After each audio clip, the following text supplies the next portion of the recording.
Let's talk Black romance.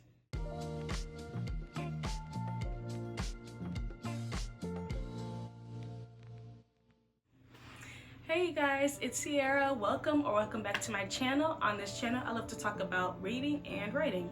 Now, it's painfully obvious that romance books have taken the world by storm.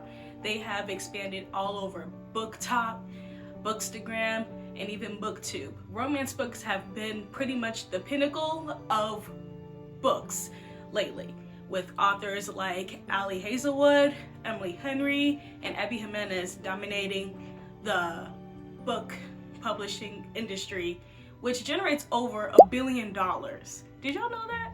Within the genre, I have seen a shift into Black romances. Now, they don't get as much recognition and press as white romances do, but we have to at least recognize that there has been a huge shift in precedence in Black romances, and I'm totally here for it.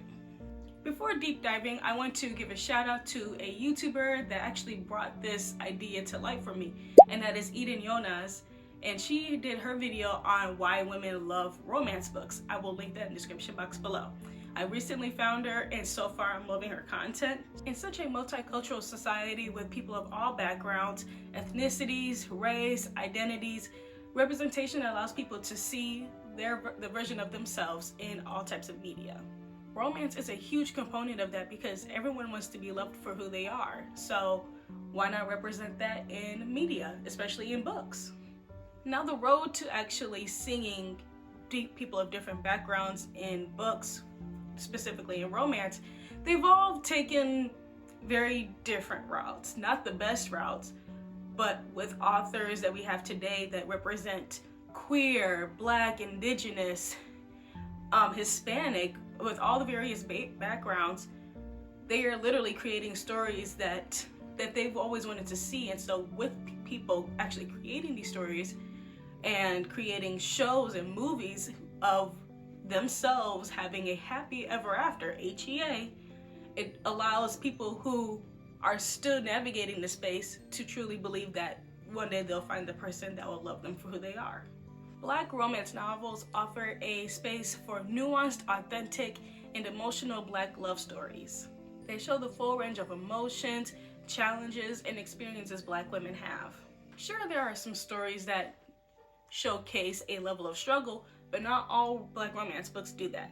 A lot of them have meet cutes, or even just the typical romance styling and tropes that we've seen in white romances. Now we just added Black people into them. There's the instant attraction, there's the instant love, just like in Made to Love by Alexandria House, which is one of my favorites. These stories give Black women and Black girls entertainment and also a sense of validation and affirmation that they too deserve love and having fulfilling, happy endings. There are urban romances, erotica, and even contemporary romance novels that depict beautiful, complex Black women, allowing readers to connect with them in their stories. I'm going to give a list of my top 5 books or author, because it's my list, of Black romances that I think all Black women should read.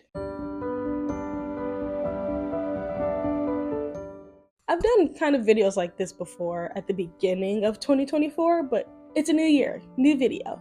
And the first one on my list is none other than one of my favorite authors, Alexandria House. Now, I don't have any physical copies of her books because I listen to them mostly on Audible or have them on my e-reader. But Alexandria House is literally the pinnacle of Black romance, in my opinion. Alexandria House writes beautiful, dynamic, confident Black women and the men who love them down. Like, these men are literally obsessed with their women. And I honestly recommend all of her work.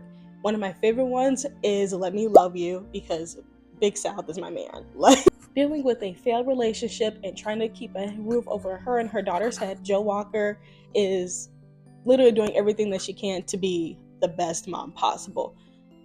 And then on the other side, there is Everett, Big South, a rap legend, and he is divorced and he has his own history of failed relationships.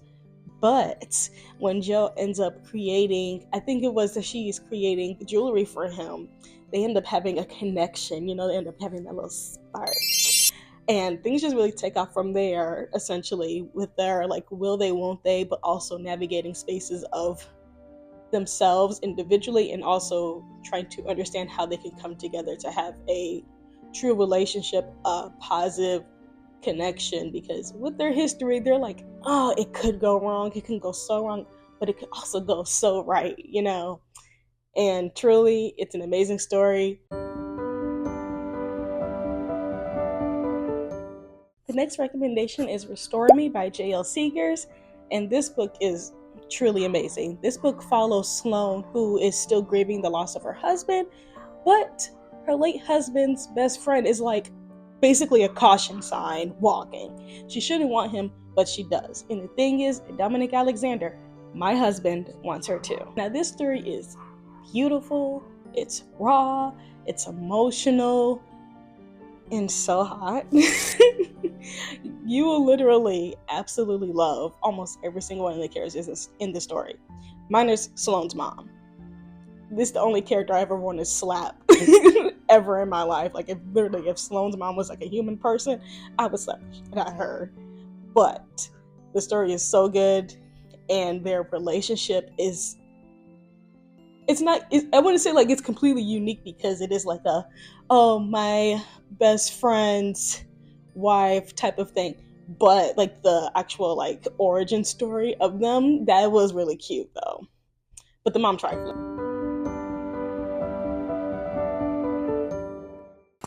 Next up on the list is none other than one of my favorite authors, Talia Hibbert, Highly Suspicious and Unfairly Cute. This book is so freaking cute. It's so cute. I love the Brown sisters. This is like no slander to them. I absolutely love them. But I did want to hype up this book.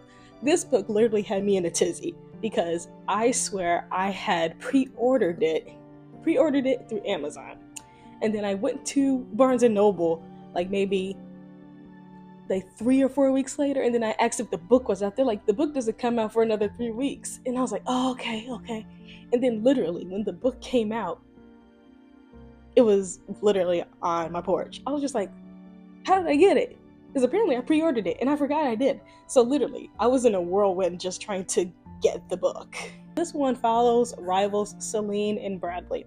So they used to be friends, but you know, Bradley ditched her to be like an athlete and be like a part of the cool crowd, because she's a conspiracy theorist. She's weird. He's like, I don't want to do all that. Not when I'm going to high school. Ugh, no, I'm not taking those chances.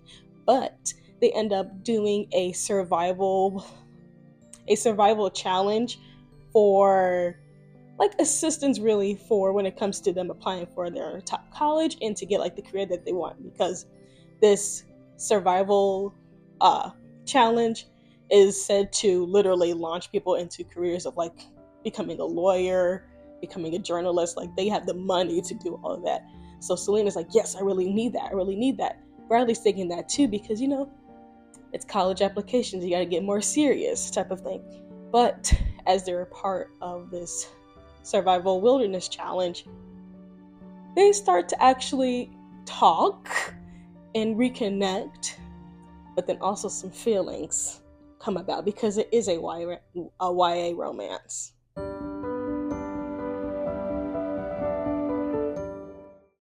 All right, so this one's more like a threefer, actually, and that is the Potomac Falls series by K.L. Hall. So we have Something Blue, Something Borrowed, and Something New.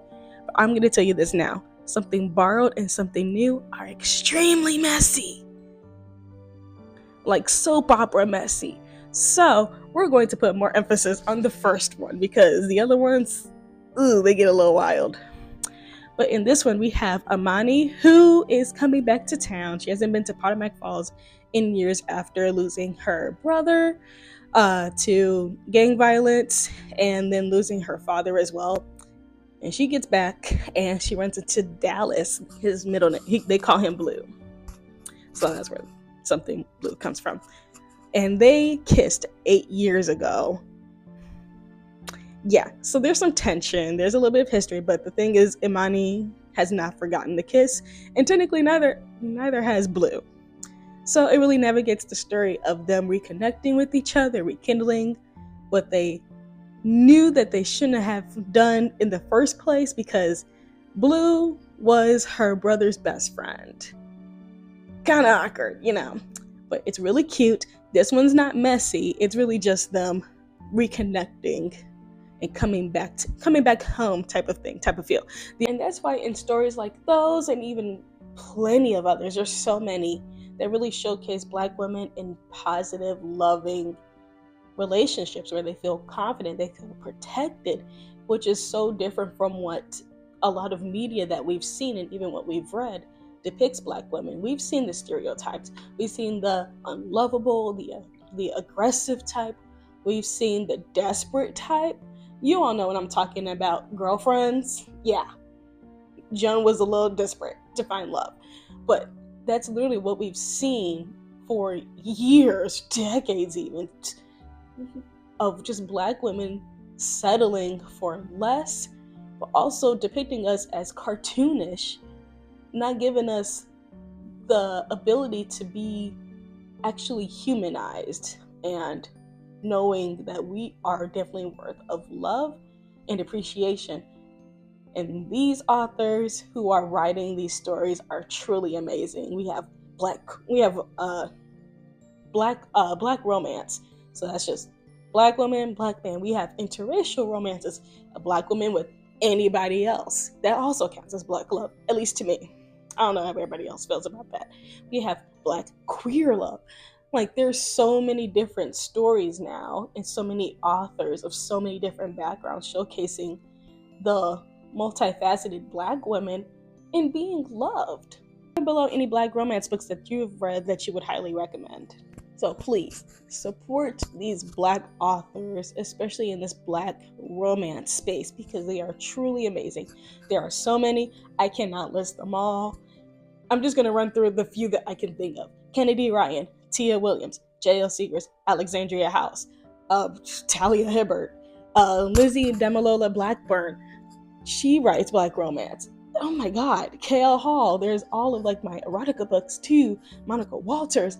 Like, there's so many in the genre, depending on what you're interested in. If you're interested in more like contemporary romance, are you more interested in erotica?